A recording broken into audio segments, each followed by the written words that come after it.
इस लेक्चर में हम लोग डिस्कस कर रहे हैं पैराग्राफ 14 to 17 भक्ति रसामृता सिंधु बिंदु। और इस लेक्चर में डिस्कस कर रहा हूँ रस। तो भाव भक्ति, प्रेमा भक्ति, रस। अब पहली बात तो विष्णु ठाकुर ने क्लियर कर दिया इसमें कि बिना प्रेम के रस की कोई संभावना नहीं। मतलब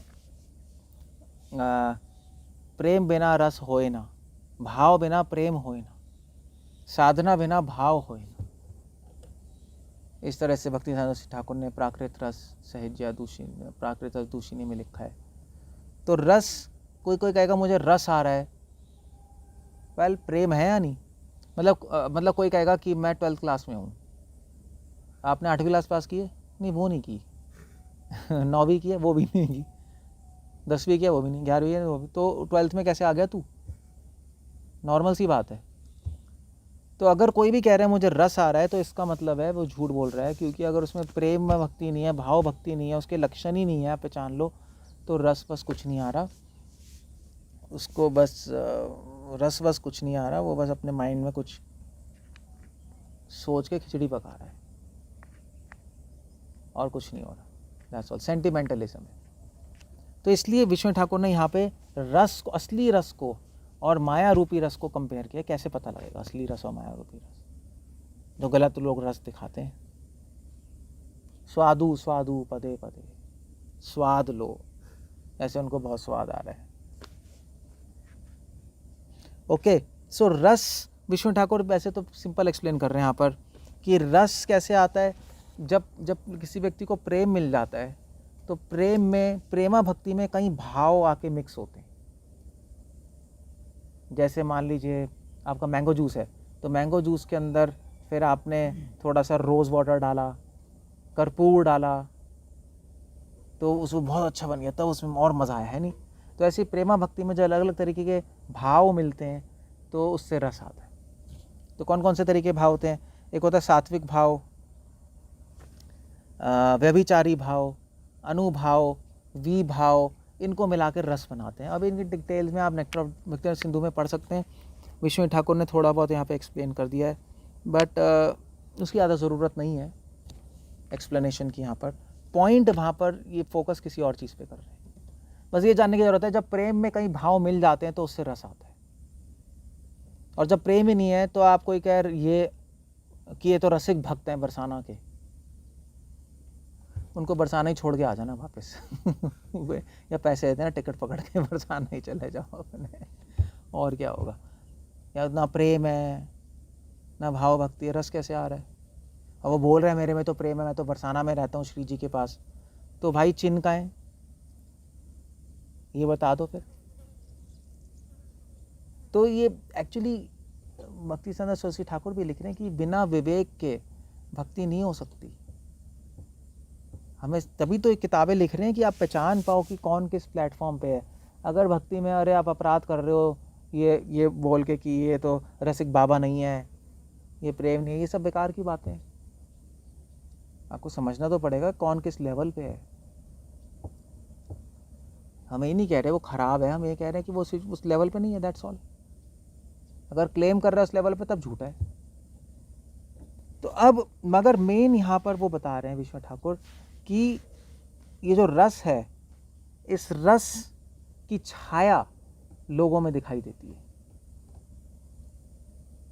मतलब आप जो हम कार्तिक में कितने सारे डिवोटीज आते हैं, तो आप डिवोटी से पूछो तो डिवोटी कहेंगे अरे कृष्ण बलराम के दर्शन करके कितना रस आता है नहीं? कहेंगे ही। आप कहोगे नहीं आ रहा, कहेंगे नहीं मुझे तो फील हो रहा है, तू कैसे कह रहा है नहीं? तो रस के चिन्ह क्या है, दैट्स इंपॉर्टेंट। जैसे प्रेम के चिन्ह थे, ऐसे रस के भी चिन्ह है। आप बोल दो हाँ भी ये चिन्ह है, तेरे में तो है नहीं, तो क्या चिन्ह है? तो वो यहाँ पे वहाँ पे बता रहे हैं, रस के चिन्हों को बोलते हैं व्यभिचारी भाव। व्यभिचारी भाव मैंने बताया जो मिक्स होते हैं प्रेम में, से रस आता है। तो उन व्यभिचारी भाव से पता लग सकता है कि इसमें असली रस है या नहीं। अगर व्यभिचारी भाव हैं उसमें, इसके अंदर रस है। और व्यभिचारी भाव वो चिन्ह से पता लग जाते हैं। तो या सिंपल शब्दों में रस के चिन्ह क्या है? तो रस के चिन्ह यहाँ पर है लक्षणम भाव व्यभिचारिण समाख्यत, ये लक्षणम है।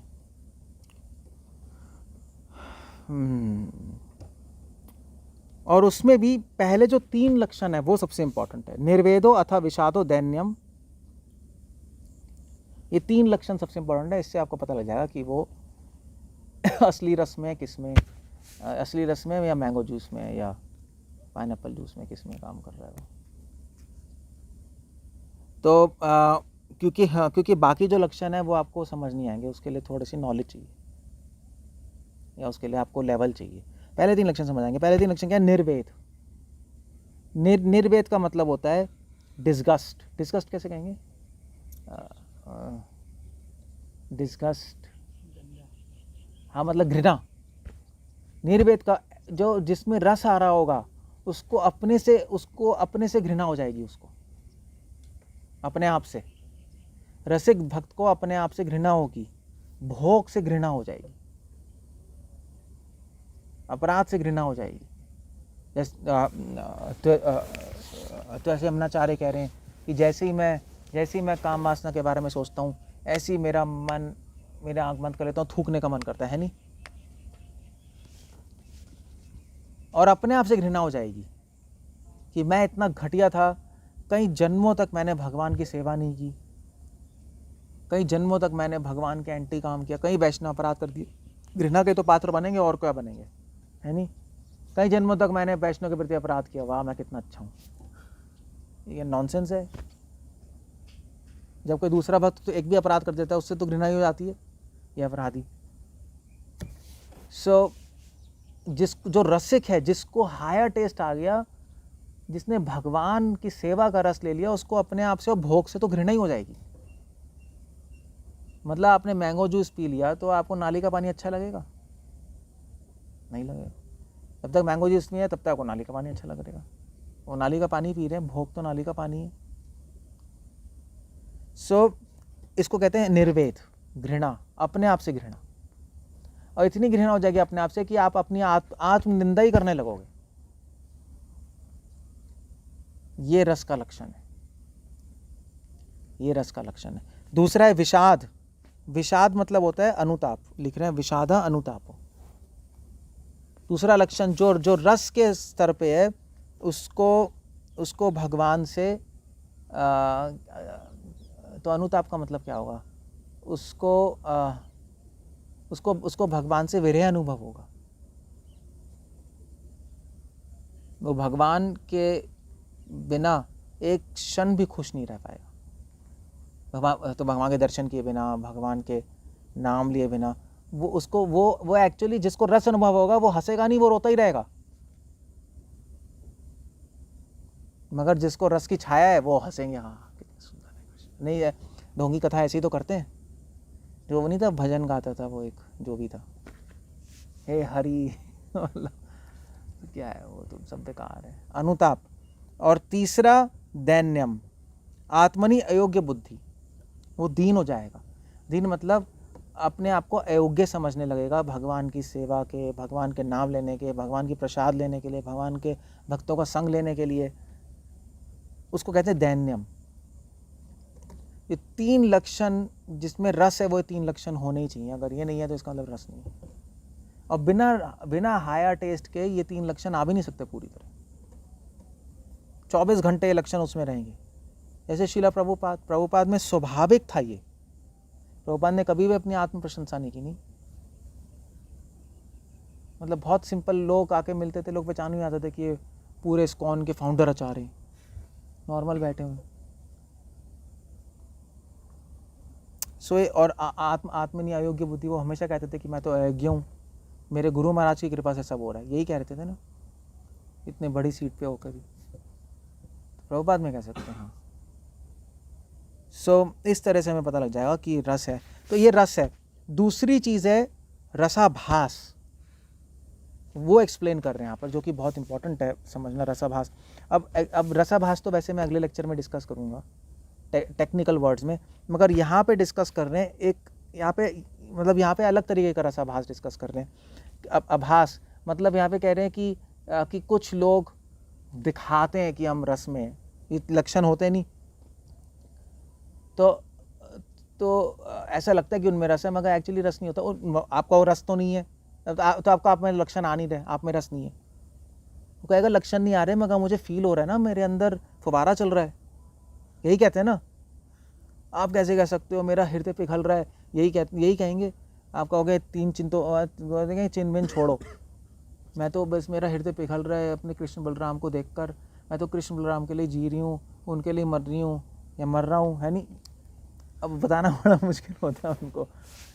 तो इसलिए विष्णु ठाकुर कह रहे हैं ऐसे लोगों में रस की छाया आ रही है, अगर कुछ हो भी रहा है तो, या झूठी मोटी रस सोच रहे हैं अपने माइंड में, तो उसके लिए उन्होंने अलग अलग शब्द बना रखे हैं।